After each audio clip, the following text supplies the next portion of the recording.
head of campaigns at Popular Conservatism. Let's take it up then straight away. Derby Council, you just heard from Christine in Derby, a copper's wife, a guy who swore allegiance to the flag. She's got flags in her back garden. She says they can do one, but Labour Council in Derby are saying, listen, you've had your fun over the last month. This is condescending, isn't it? Operation Raise the Colours. You've had your moment. Now take them down, or we're going to prosecute you. I don't know what the hell's happening to my country. How are we allowed to be told what to hang outside our own house? Talk to me. Well, our own house, we're allowed to pretty much hang what we like as long as it's not too offensive. But they're talking about removing stuff from lampposts.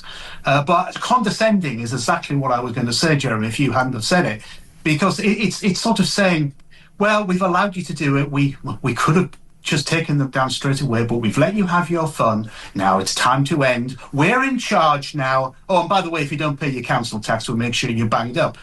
But that is what they're like. I mean, people would have stopped putting flags up when it gets really dark. The weather is absolutely appalling. It's slashing down with rain. It's blowing a gale into the winter months. I'm sure there have been much fewer of them around anyway.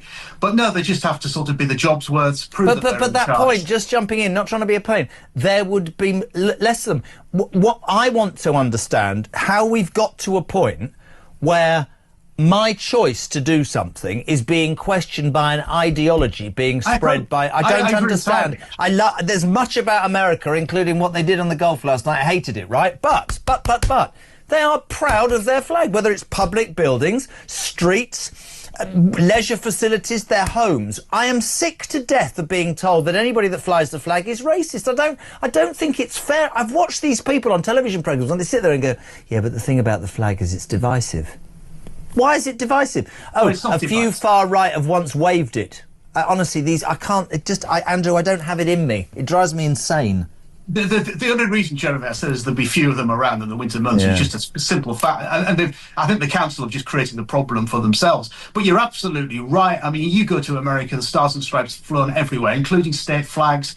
I remember telling your colleague, Peter Caldwell, a few weeks ago when we were discussing flags, I remember stopping at this Taco Bell, sort of Indiana somewhere, near Indianapolis.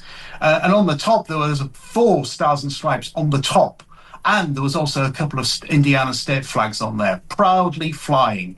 I mean, could you imagine an American council just saying to residents, oh, no, you can't fly the flag? Well, what would happen was if they did, within about 2 minutes, Donald Trump would sack them all and close the council down, which is quite interesting. Let's talk about, from a Conservative point of view. Do you call yourself, are you a Conservative, it would be fair to say? I'm Conservative with a small c, and I'm still a member of the Conservative Party. Let's talk about today. Over the weekend, Nigel Farage and Reform announced quite sweeping policies on the right leave to remain, the right to leave to remain in this country, basically saying, to paraphrase Andrew, look, 2 things. If you come to this country now, you have a criminal record because we're going to check you. You don't work. You just live on benefits. You bring independence. That's a drain. Sorry, you got to go. As for the people who have been here for a long time, who haven't worked, haven't paid, haven't learnt English, who brought their independence, we're going to look at your case again. Not people who have worked, like a caller earlier, not those people, but we're not in a position financially where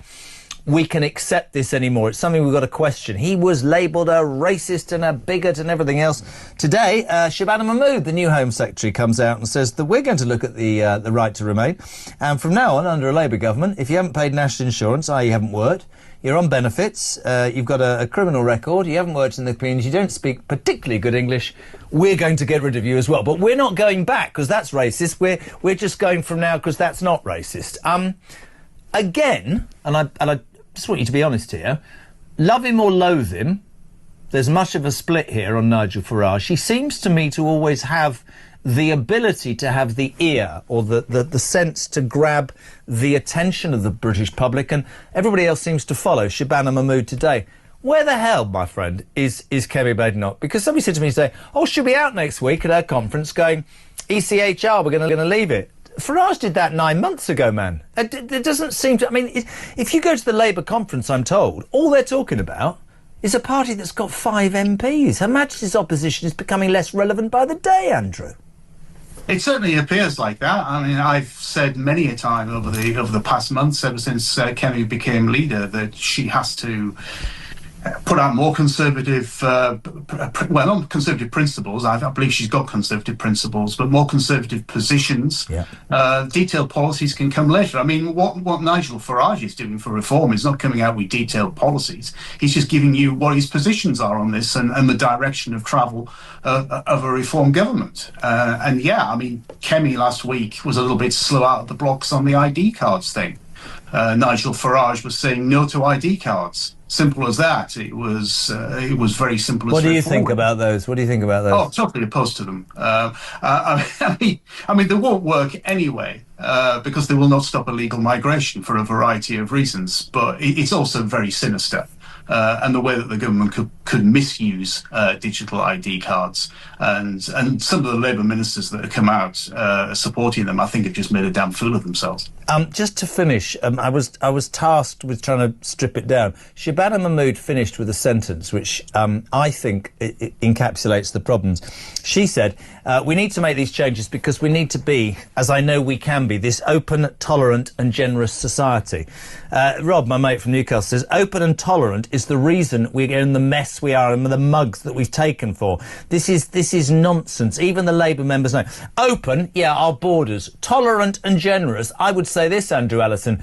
The reason the British public are up in arms is because we're open and tolerant and generous to each and every person who frankly hasn't either earned it or deserves it, to the detriment of people who are crying out for their government to, like, you know, lower their energy bills or make their food prices a bit cheaper, or just generally not say to them, thanks for what you've done, back of the queue, you're not important. That's I say it every day, but it's how I see it. It's how you define open and how you define tolerant, really, Jeremy, isn't it? I think we are certainly a tolerant society. We've always been a welcoming society. And those people who are genuinely in need, who are genuine refugees, we have taken people in. And I think the vast majority of the British public are still in favour of that. But this idea that people just come across here on rubber dinghies who are essentially just economic migrants, we don't have a clue who they are. We don't know whether they've got criminal records. We don't know whether we're bringing in murderers or rapists. We simply do not know. People are not willing to basically put their families at risk, because I certainly wouldn't. You wouldn't want to do that. And that's so basically saying that we're going to send these people back and this needs to stop. It is not being a closed society. It's not being an intolerant society. It's just a society that's trying to protect itself. It's trying to protect itself and doing things from a commonsensical point of view rather than bending to an ideology. Thanks for watching. And if you enjoyed that, please give it a like. And remember to subscribe to our YouTube channel. More details about us can be found on our website, popularconservatism.com, and you can also follow us on social media. Details about that can be found in the notes below.